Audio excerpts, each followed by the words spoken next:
You don't become director of the CIA without knowing how to send a message.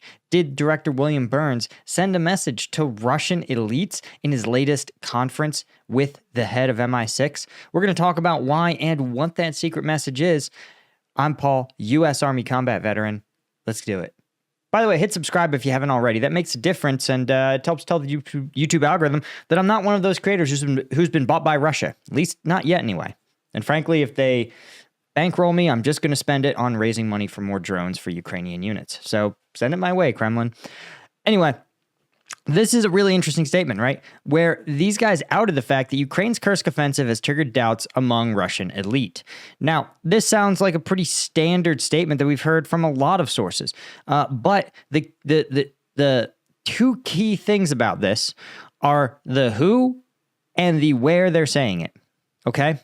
So remember, guys, when any statement comes out of the mouths of the director of a top-tier intelligence agency like MI6, the CIA, or Mossad, you can count on the fact that they probably are sourcing that statement from some really, really deep sources.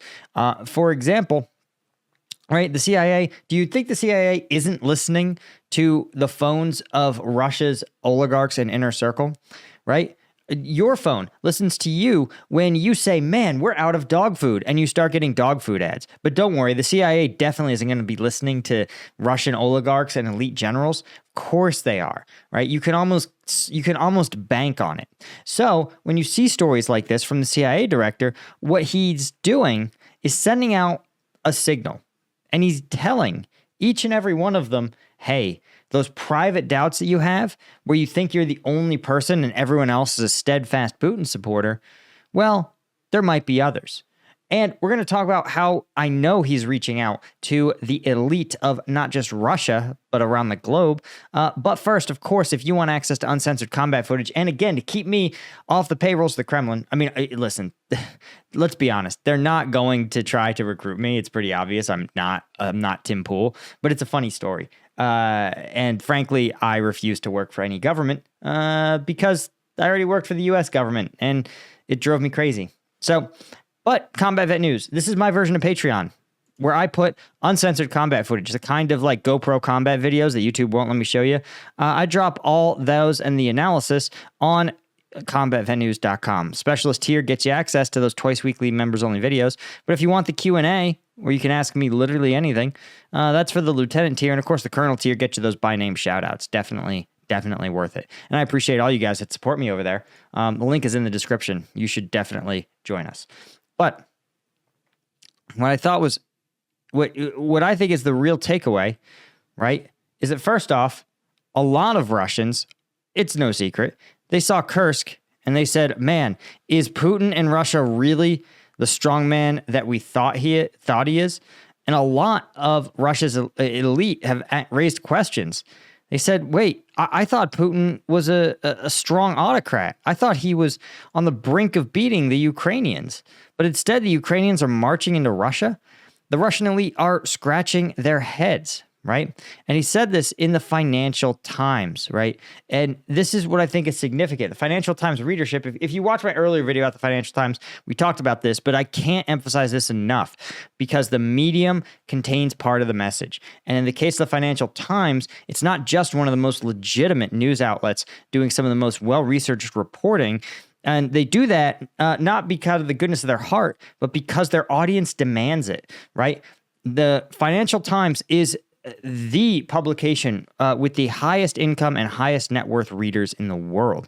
Average income of a Financial Times reader is 220,000 Great British pounds. It's about $300,000 US. And the average household net worth is $2.4 million. Significantly, FT, other reporting has actually said that the FT also contains, corporate executives, right? The most influential people in the entire world. 33% of their corporate audience is C-suite executives. 60% are major decision makers. And 75% work for international companies, right? As you could see, they pay for the news because the news is outstanding. One other stat, I can't find it here, but that 12% of the FT's readership make over $1 million a year. So if your goal is to tell Russia's elite, Russia's oligarchs and their kids and their affiliated people, right? The people in those decision makers in the inner circle, the FT is where you would want to reach them. And this is the most direct line that they have. And I think Burns and Moore's intent here is to not just signal the fact that Putin's cracking, but it's to send that message to every other member of the Russian elite and say, listen, guys, those private doubts you have, your friends have them too. We know. And so what they're implying is that, hey, you guys could really start to share your doubts with each other. And once that happens, that is where an autocrat fails. That is the worst case scenario for an autocrat. Because remember, some Russian babushka selling beets in Yekaterinburg, she's not going to threaten the regime. Even if she and all her friends agree that Putin is bad and that the Ukraine war has been a disaster. Why? Because they're geriatric beet sellers. They don't possess the power or the means to engage that level of coercion. But the people that do in the Russian space, they are generals, they are business owners, they are members of the security forces, high-ranking individuals in the security forces. Those individuals, they have the leverage, right? And remember, look at someone like Prigozhin. Prigozhin was a billionaire long before he was the head of the Wagner Group, and he mounted the most robust challenge to Putin's leadership. And he failed solely because other elites in the Russian circle refused to break ranks and support him, even though there was a time where, again, he really thought he had positioned a lot of Wagnerites into those key roles so that when he did launch his coup, he would have the Russian state coalesce around him. And what Bill Burns is trying to send the message, he says, listen, it's not like it was 2 years ago when Prigozhin tried his stunt.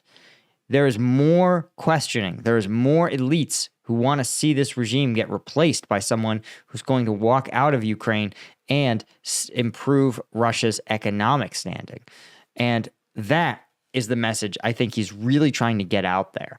And, of course, the converse, he wants to make Putin paranoid. He wants to make Putin worry about what even his steadfastly loyal friends are saying behind his back. That would also be something that would induce Putin to, again, potentially unfriend, we'll say, Russian oligarchs who may have not done anything wrong, may be completely loyal. But it's meant to interject fear into Putin's regime to say, listen, Putin, we know that you do not have the loyalty of people like you think you do. And you should be careful going forward. Anyway, guys, that's all I had. Huge thank you to the Colonel tier members at combatvetnews.com. Guys like Pitcha, Tororo, AL90, Franz Karius, Chris Gorsuch, Gina Cuesta, Gals Marning, Robin Colburn, Bill Collier, as well as all the Lieutenant tier members. I really couldn't do this without you guys. I appreciate you all so much, and I'm going to see you in the next one. Cheers.